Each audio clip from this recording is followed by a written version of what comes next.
Shalom. ఈరోజు దేవుని యొక్క వాక్యం ఏంటి? దేవుడు తన యొక్క బైబిల్ గ్రంథం ద్వారా దేవునితో ఏం మాట్లాడుతున్నారో, దేవుడు నీకు ఏం ప్రామిస్ చేస్తున్నారో,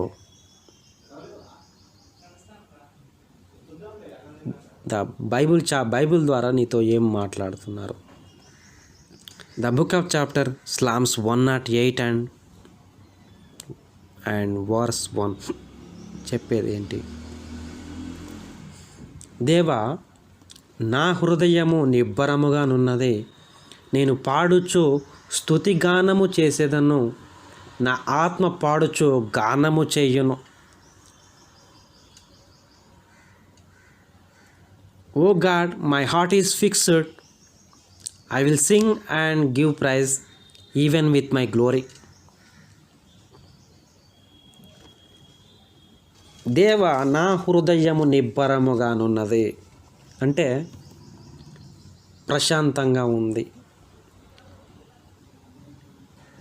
సమాధానంగా ఉన్నాను, సంతోషంగా ఉన్నాను అని దేవుడికి, యేసుక్రీస్తు గారికి దావీదు మొరపెడుతున్నాడు. నేను పాడుచు స్తుతిగానము చేస్తాను, నా ఆత్మ పాడుచు గానము, పాటలు పాడతాను దేవా నీ కోసం, యేసయ్యా అని యేసుక్రీస్తు గారికి పాటలు పాడుతూ స్తుతిగానం చేస్తున్నాడు తన ఆత్మ ద్వారా.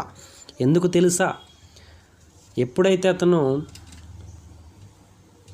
నా ఫ్రెండ్ ఉన్నాడు ఫర్ ఎగ్జాంపుల్, తను బహుగా బాధలో వేదనలో ఉన్నాడు. ఎందుకో తను గొడవలు పెట్టుకునేవాడు ఇతరులతో. ఆ గొడవలు పెట్టుకోవడంలో తను కొట్టాడు ఇతరులని. కొట్టినందుకు భయపడుతూ నా దగ్గరికి వచ్చాడు.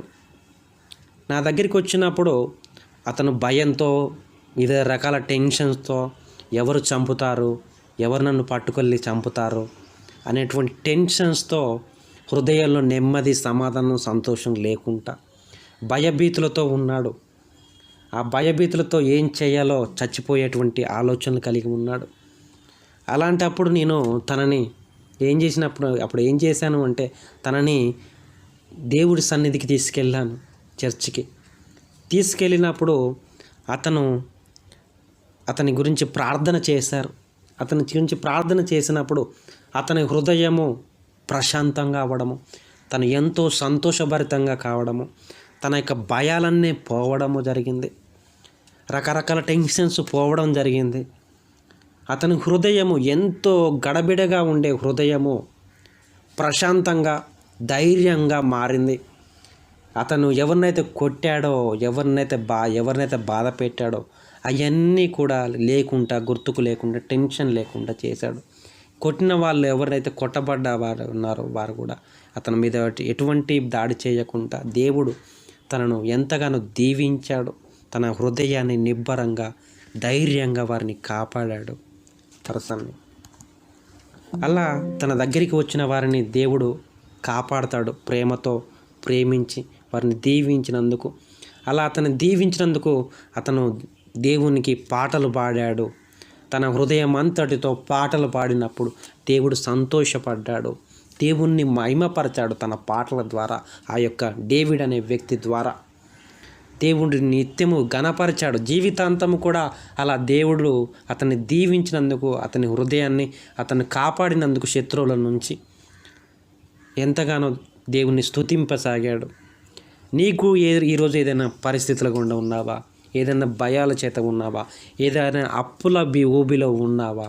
అయితే ఒకసారి ప్రార్థన చేయి, ఒకసారి దేవుని సన్నిధికి వెళ్ళి దేవుడు నీపై కృప చూపుతాడు, దేవుడు నీకు సహాయం చేస్తాడు, ప్రార్థిస్తారు నీ గురించి. అప్పుడు నువ్వు విడుదల పొందుకుంటావో. అప్పుల బాధలో ఉన్నావా? ఎవరినైనా కొట్టిన బాధలో, ఇరుకులో, ఇబ్బందుల, సమస్యలతో, ఏదైనా సమస్యలతో ఉన్నావా? అయితే ఒకసారి వెళ్ళు, దేవుని సన్నిధికి వెళ్ళు, వాళ్ళు ప్రార్థిస్తారు.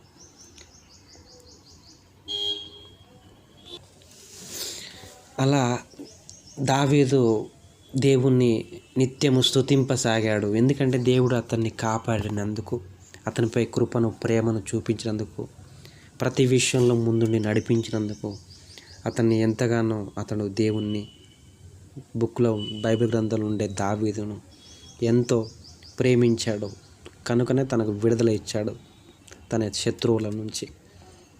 తను అలా విడిపించినందుకు నిత్యము దేవుణ్ణి జీవితాంతం కూడా స్తుతింపాడు.